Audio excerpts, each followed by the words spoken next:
hooked from the day he walked into the hallowed grounds of the Indianapolis Motor Speedway. The minute I saw those cars crank up and I saw the colors and the pageantry, it became my favorite sport on the spot. And that's real. And I was just blown away. I became a Tony Stewart fan. Tony Stewart, a native Hoosier, his dream comes true. Tony Stewart wins the All-State 400 at the Brickyard.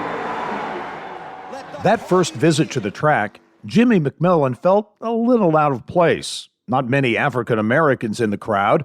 Little did he know the iconic twist life had in store for him. Jimmie's main mission these days, convincing minorities to fall in love with the sport of racing like he did. McMillian's incredible journey from the rough streets of Chicago's South Side to Chief Diversity Officer and Chief Counsel for Penske Entertainment on this week's edition of the Business and Beyond podcast.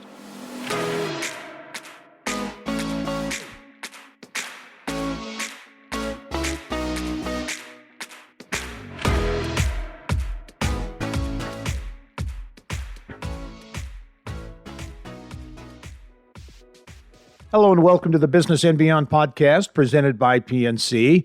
I'm Gary Dick. Jimmie McMillian didn't just get hooked on racing, he fell head over heels in love with it. But his path to making a living in motorsports is something you've probably never heard. McMillian grew up in a rough Southside Chicago neighborhood where the vice lords and gangster disciples ruled the streets. Mom was a special ed teacher. Dad didn't work. And Jimmie witnessed a lot of domestic abuse, and he's going to get into that in a minute. Jimmie eventually went to college, dropped out, re-enrolled at IU, graduated, and then went on to earn his law degree. He now serves as Chief Diversity Officer and Senior Legal Counsel for Penske Entertainment. And I am pleased to be joined by Jimmie McMillian, Senior Corporate Counsel and Chief Diversity Officer for Penske Entertainment, in his office at the world's greatest race course. Jimmie, welcome to the podcast. Good morning. How you doing, Gary? It's a pleasure to be here. Excited to be here with you in the month of May. Yeah, the month of May is magical, really, for Indianapolis and the state of Indiana. What's it like to work there? The track is, a year-round entertainment destination now, but when the month of May rolls around, does the vibe change a little bit? Absolutely. Energy ramps way up. We just had a fantastic IndyCar Grand Prix, GMR Grand Prix race where we had, I believe, record crowd, beautiful day, fantastic racing on track. And you can just see the spirit of this place since Roger Penske purchased the track. But even before then, coming off the 100th running, it's just continued to drop up and up and up, not only here in Indianapolis, but across all of the venues and places that we race at. The spirit of IndyCar, and you kind of feel that tradition coming back, the impact that it has from a technology standpoint. But most importantly, this is the town square on Memorial Day weekend, and you feel people coming and starting to drift into the town square to celebrate, to enjoy, to welcome summer as it's on its way, and to feel that spirit of speed that this place seems to bring. Senior Corporate Counsel and also Chief Diversity Officer at Penske Entertainment. Now, you've been on the legal side of things. How long have you been with Penske? 7 years. I started on May 2nd, 2016, and I have not had a bad second at work since my year. It has been absolutely phenomenal. I am blessed beyond words. I have the best legal job of any lawyer in the state of Indiana, I am sure. Okay, now talk about that, because you've got the legal side of things, but also the Chief Diversity Officer, a very important position added to your responsibilities, right? Yep. So on the legal side, I often describe that I have three primary roles and responsibilities as a lawyer. One is to make sure that people have fun. I mean, isn't that great? As a lawyer, my job is to make sure that people come out here and have a good time. Two is to make sure that we minimize risk, to make sure that people don't get hurt, right? And three is to make sure that our customers, meaning not only our fans, but also the folks who have events here with the various sanctioning bodies we have, and then all of our promoters that are partners, that we have good, strong relations with them contractually. So that means everything from sponsorship agreements to event agreements to facility agreements, IP. All of a sudden, I became an intellectual property lawyer, making sure that this is protected, but also managed well in all the photographs and videos of what we have. And it's a very interesting part of business that I was really not focused on. I was a litigator during my time at Barnes and Thornburg. And then to come over here and see the other side of commercial contractual work has really invigorated me as a lawyer. Believe me, it's a lot better being a commercial contracts lawyer than being a litigator. Your clients seem to be happier when they deal with you. And Roger bought the place in January of 2020, and that's the same year as COVID, but it was also the same year that we watched Breonna Taylor, unfortunately, get killed. And then George Floyd got killed. And like a lot of other sports entities, Roger wanted to make sure that we were doing everything we can, not just from an Indianapolis Motor Speedway perspective and an IndyCar perspective, but from a motorsports perspective, to deal with the long-time belief that motorsports and racing was a white sport, and that the Indianapolis Motor Speedway and the Indy 500 was basically reserved for white people. A belief that he did not have and didn't realize was so prevalent until he came here and got involved in our NXG Youth Motorsports program. He talked to parents of kids in that program who really touched his heart about how they had lived in this community their entire life and did not feel welcome here. And so we have kicked it into gear as the Chief Diversity Officer, various programs and initiatives to change ourselves both inside and out, to make ourselves more diverse in terms of our leadership and our employees who work here and work in the sport, but also who we partner with on the procurement side from the MBE, WBE perspective, to working to make sure there's a pipeline of talent with our diverse leadership and motorsports program and our support of our youth programs, to also engaging with the community and being inviting and welcoming. Every year, we've welcomed over 10,000 new fans to this track, focusing primarily on diverse fans who've never been here before, so that they can experience what is the world's greatest spectacle in racing. Yeah, you mentioned some numbers there, but in terms of metrics, how do you measure success in the diversity area? We set a goal internally to make sure that we, with respect to new hires, that from a new hiring standpoint, that at least 40% of our new hires would be diverse with respect to race, ethnicity, and gender. And last year, that number was about 53% of our new hires were diverse. And we've repeated that goal for 2023. So we have that goal currently. And we're not, we're deleting our quality. Some people say, oh, well, is that affirmative action? Are you going to take anybody? No. I know for a fact that there are quality applicants out there. You just have to know where to look, and you have to know how to look. And you have to be willing to cultivate talent. So one of the things we've done is create a diverse leadership and motorsports program that focuses on bringing students of color from colleges and universities into our workforce while they're in college, paying their room and board, and immersing them in something that might be foreign to them throughout the month of May and the summer, so that we have that pipeline that you need and that you're looking for.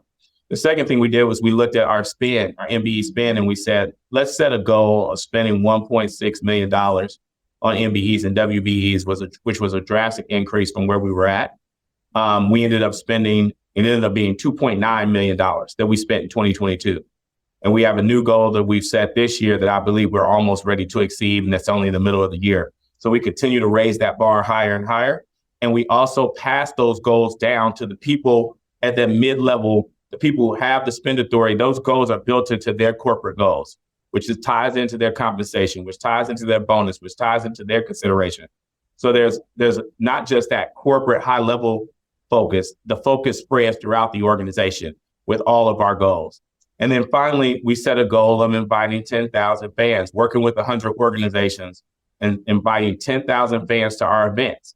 And that is an intentional effort that I work on personally, because I think once you experience this place, for those of us that know, once you come, the bug hits you and you get it and you understand it. It's very hard to get it sometimes just by watching TV if you've never experienced a race. And that has been the most impact.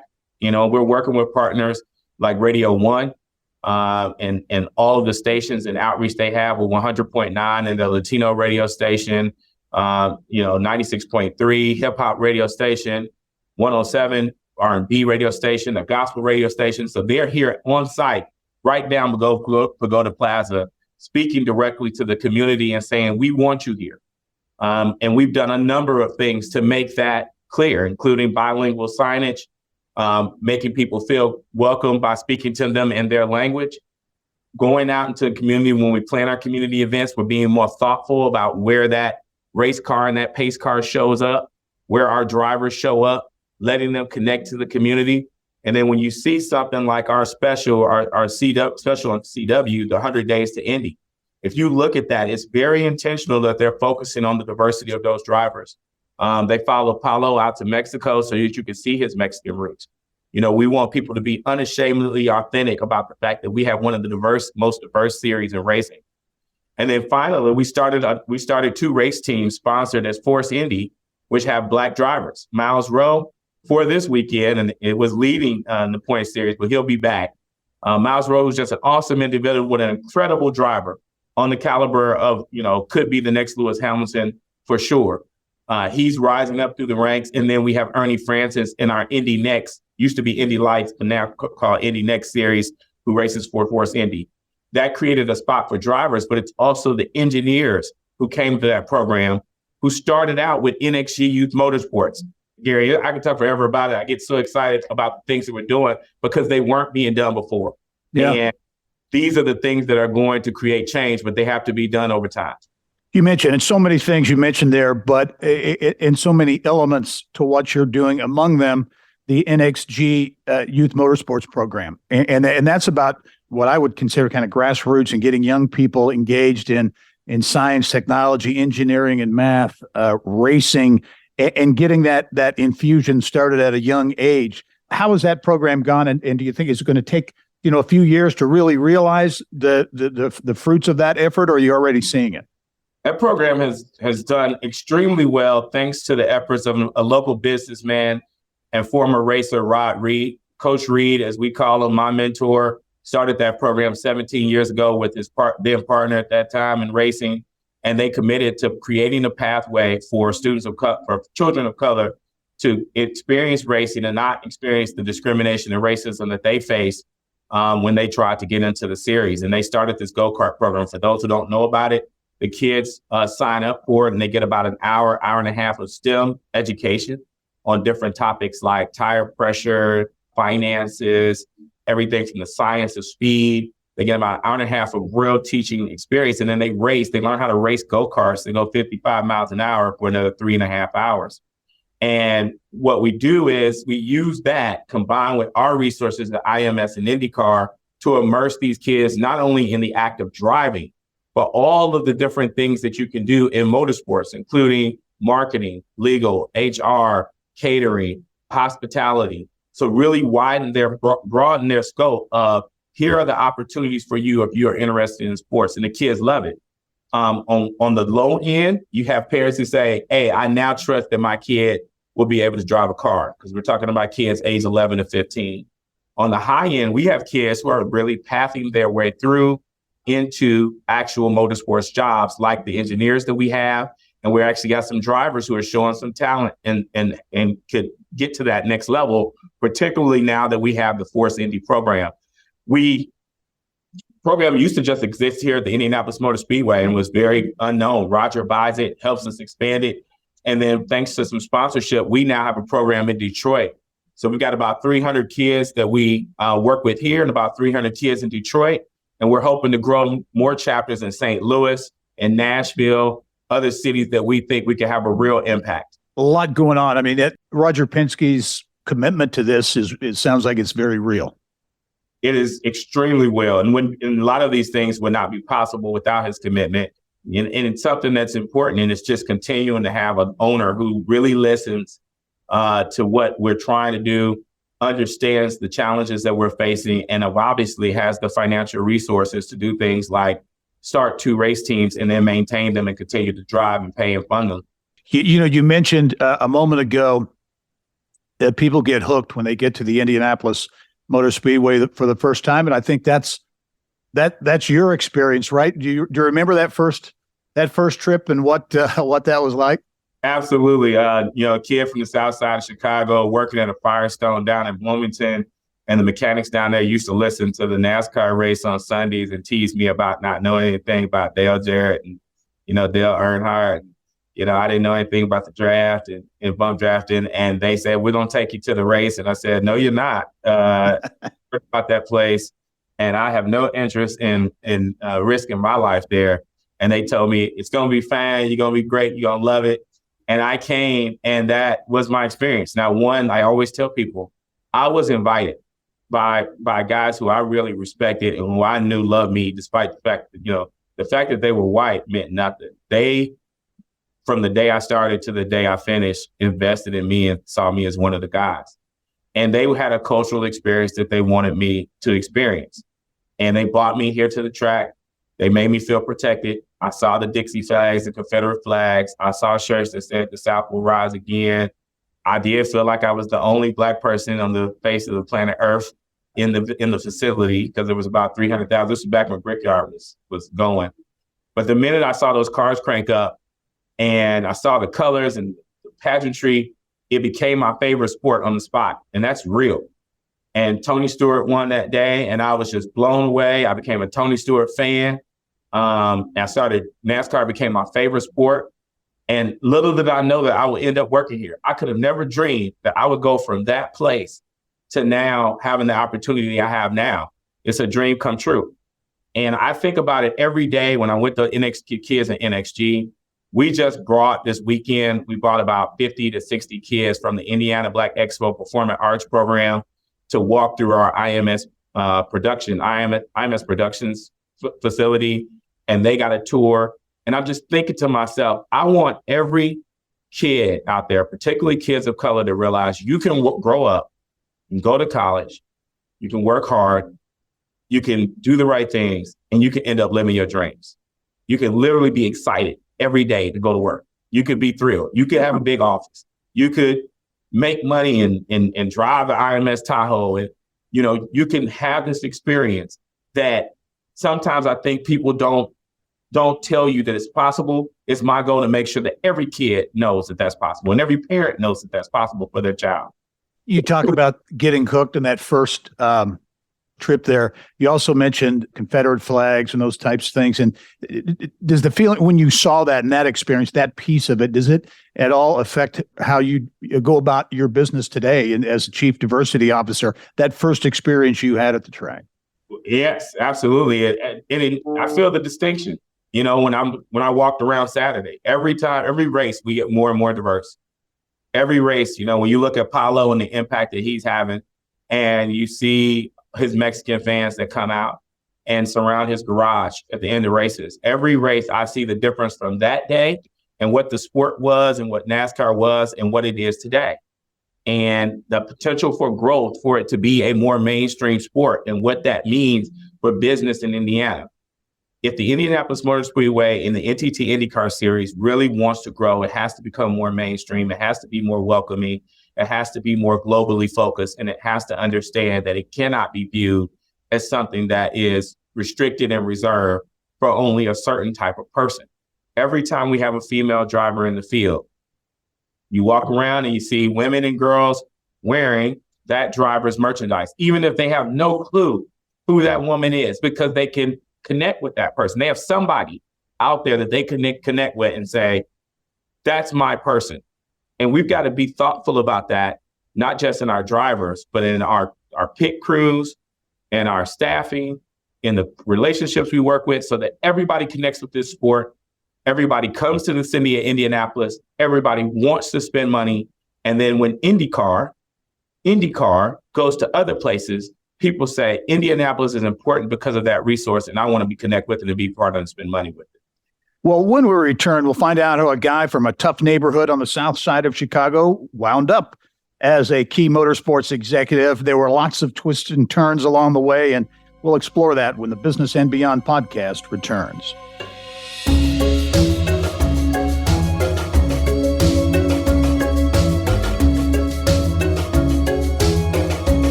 At PNC Bank, we're committed to making a difference in the lives of our customers and communities by helping them move forward financially.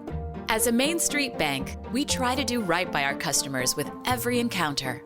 Our local teams offer personalized financial advice to help guide you in making the best decision. We're proud to be part of your community. PNC Bank. See how we can make a difference for you at pnc.com. Copyright 2022, the PNC Financial Services Group, Inc., all rights reserved. And welcome back to the Business and Beyond podcast presented by PNC. My guest this week, Senior Corporate Counsel and Chief Diversity Officer for Penske Entertainment, Jimmie McMillian. And Jimmie, you have a fascinating story. You grew up on the south side of Chicago, right? Pretty tough neighborhood, experience and connection to gangs, all that. How would you describe growing up? Grew up on the south side of Chicago in an area called the Wild Hundreds. Went to Morgan Park High School, but grew up right down the street from a famous school called Finger, or infamous school called Finger High School. My mother always worked. She was a Chicago public school teacher. She taught special education for over 36 years. My father did not work and had an alcohol problem. In the area that we grew up in, there were two major gangs. Those who are familiar with Chicago, you had Vice Lords and you had Disciples or Gangster Disciples. And those gangs were prevalent and pretty much ran the streets, of Chicago. You were in one or the other. A lot of, wearing this blue that back then could get you killed. And your parents used to have to check you every morning to make sure that the school would send home a notice and say, these are the things that your kid cannot wear or should not wear if you want to see them when they do make it home. So you couldn't wear things with 5-point stars, 6-point stars, certain colors of Bulls jerseys, Duke Blue Devils. And you would just see it. It just became a part of life. But my mother was very protective. So a lot of events I couldn't go to or, different things. But when I joined the football team in high school, I couldn't avoid it. And so, I had situations where a gang jumped me and, just because they thought my hat was turned the wrong way. I wasn't a member of a gang, but, I got jumped up pretty bad and then had to deal with that and go through the criminal justice system with the guy who did it. And my mother was really trying to figure out a path to get me out. In the middle of that, my father is, jumping on my mother, beating up my mother, jumping on me.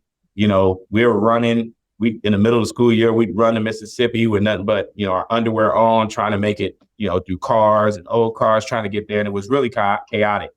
So at 15 years old, my best friend and I, walking home from school, my best friend gets shot in a drive-by. And my mother says, you can graduate from high school. I want you to get out of Chicago and go to college. So I went to college when I was 16. Wow. And when I went to college, I thought things would get better. I went to Michigan State University, one of the most beautiful places I've ever seen, land grant college, became an RA, pledged my fraternity Kappa Alpha Psi, thought things were going to get better at home. They didn't. I go home one day and my mother and father get in a fight over remote control. And my father ends up shooting my mother 3 times. Wow. In dealing with that, I flunked out of school. By that time, I had transferred to IU because my father had tried to shoot me in the dorm while I was at Michigan State. So I had hid out and my brother had got me. I had a brother 8 years older than me. He was going to IU, came and got me, brought me to IU. And then 3 months after that, my father shoots my mother. And really, that's how I ended up working at Firestone and trying to just live life. I was that guy that you walk in and he checks in your car. You don't know it at the time, but I was a college student with a lot of promise and thought everything was going to be all right. And just like that, everything fell out, And thankfully, it was because I was at Firestone that I met George Telefero and I met Kim Benson. So those who don't know, George Telefero, first African American to play in the NFL, who was also a member of Kappa Alpha Psi, and Kent Benson, famous basketball players. And they really guided and mentored me into how to get back in school because I didn't know. I didn't know what to do or how to do it. And George Telefero was super active and engaged in making sure that he made the phone calls to help me get admitted back in school as a independent study school student. Took independent study classes, got straight A's and B's. They admitted me back in, got straight A's and B's, got straight A's my last year of school, and got admitted to law school here at the Robert McKinney School of Law. Did extremely well. Clerked for Justice Frank Sullivan when I graduated for 2 years. He's like a father to me.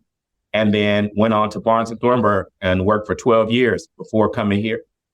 Wow. That is an amazing story indeed. And it sounds like your mother was very influential and a strong influence on you and responsible for a lot of your path to where you are today. Well, thankfully, she survived. Everybody here calls her Mama Mac. An interesting story about her is, so when I had kids, she was still married to my father. So that saga went on for a long period of time. And I'm really into mentoring people, particularly mentoring young professionals. And I tell them, life is rarely like up. It's up, down, up, down, up, down. And so I dealt with my mother and father's thing for a long time. And then I had my own twin boys. And there was a situation that happened with my mother and father while they were with my twins. And I said, Ma, I can't do it. I can't let my twins grow up in the same situation I grew up in. If it's going to be like this, you can't see them anymore.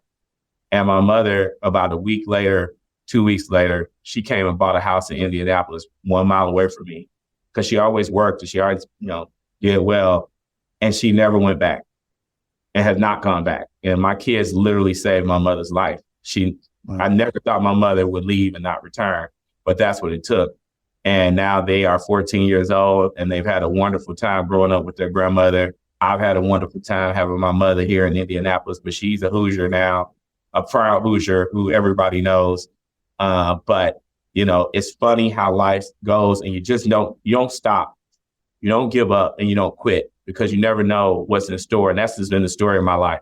Every step of trying and pushing and developing and continue to do the hard work has resulted in God blessing me and allowing me to continue to grow and develop and get what I thought was never possible.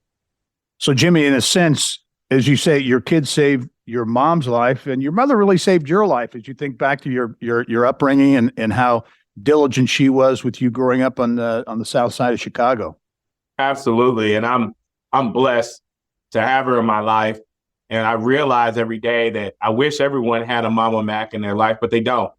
And it's one of the reasons I'm so passionate about mentorship. So I'm so passionate about programs like Big Brothers Big Sisters. This year we're doing the 500 Bigs for the 500 program, where we're trying to make sure that all of those unanswered calls for Big Brothers Big Sisters are answered, and that we get mentors for all those young people who need them, because it really is about guidance, and it really is about somebody lifting you up and being able to give you the information you don't have, and being able to encourage you in those dark times, and being able to guide you to resources. And so many times in my life, I've been blessed to have that. And that's what I'm really struggling and pushing and driving for this place to be, is a place and a resource for folks to get that. Yeah, as you look at that, your experiences had to have given you a really special perspective when it comes to the work you're doing now with young people and the diversity initiatives you're leading there. Has to give you special perspective. Absolutely. Beats in my heart and soul, that passion for education and the understanding that some of the needs that we have in a business world from our employees, and some of the things that we struggle with, especially when you talk to owners of businesses, CEOs who are extremely driven, who have overcome obstacles, and their frustration, as you probably hear all the time, Gary, with employees today and this generation, it seems like they just don't want to work hard, and they just don't want to push as hard. Well, some of that gap has to be filled by an understanding that maybe many of those folks didn't get the lessons and the teachings and have those experiences that some of those CEOs and those business owners have had. And the ability to have a little bit of patience and a little bit of understanding and set up some sort of routine mentorship program that's about, hey, I'm going to help you understand what my expectations are of you so that you can be successful in this role. I had the talent. I've always had the talent, and I've always had the ability. What I didn't have necessarily was the wherewithal to understand, what is it that corporate America expects of me? What does law school expect of me? And it was those mentors that filled in those gaps and those holes that helped me understand, this is what is the expected performance in these roles. College doesn't always teach you that. Internships don't always teach you that if they're not good ones. How you learn that is someone really investing in you and bringing you along. And for my life, I've seen it, I've lived it, and I try to represent it with all the people that I mentor. Jimmie, what's next when as you look to the future, when folks come out to the Indianapolis Motor Speedway, 5 years from now, so many of these diversity initiatives you have underway and programs you have underway, what do you want to see happen, let's say in the next 5 years? We continue to have, all the way from the top of our board, all the way throughout the organization, we become more diverse and more representative of the community we represent. That includes in our fans, full-time, part-time. You look and you don't, this idea that motorsports and Indianapolis Motor Speedway is white expo, that's eradicated.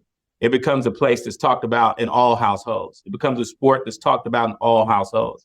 The ideal of becoming an engineer, an IndyCar, becomes a dream that is in schools in Carmel, and it's a dream it's in schools in Plainfield, and it's a dream that's in schools in IPS, that our drivers become diverse, and that maybe one day I get to see Miles Rowe, who races for Force Indy, compete in the Indianapolis 500 and win. You come out here, and when you're looking at the vendors that we have, the food vendors that we have, when you look at some of our construction work that's put up, you're walking around with a Black business owner. He says, I built that. You know, my team built that and got that role. Throughout the series, when you go to other places, you see that same push for diversity that you see here in Indianapolis. So this is not just an Indianapolis effort, but it becomes an effort in St. Pete. It becomes an effort in St. Louis. It becomes an effort in Detroit. That's reflected in the entirety of the sport. When you're walking through the plaza, the midway, when you're walking down pit row, when you're in the boardrooms, you see diversity, and no one feels excluded, but they feel included, and they run and they're eager to it, just like you do and you're starting to see in the NBA and you see in the NFL. I don't think hockey or figure skating or racing has to be any different. We're all people with likes and desires and wants, and then when we're invited and we're included and we're accepted, we tend to gravitate toward it, and we do well at it, and we're successful at it. Jimmie McMillian, Senior Corporate Counsel and Chief Diversity Officer at Penske Entertainment. Jimmie, your personal story is really a fascinating, a great one. And what is so cool about it is you're translating that, giving back in so many ways to the sport and to Indianapolis and Indiana. Can't thank you enough for taking time, and I look forward to seeing you soon. Thank you so much, Gary, and can't wait to see you when you come back out here in this May, especially if you come out for the Indianapolis 500, the 107th running of this wonderful race at this great venue in this historic place. I'll be there. Thanks very much. Jimmie McMillian joining us on the Business and Beyond podcast presented by PNC. It is a weekly conversation with achievers in business, sports, entertainment, and beyond. And you can download all of our episodes, more than 115 episodes now, and get Indiana business news 24/7. All you have to do is go to InsideIndianaBusiness.com. I'm Gary Dick. Thanks for joining us. We'll see you next time.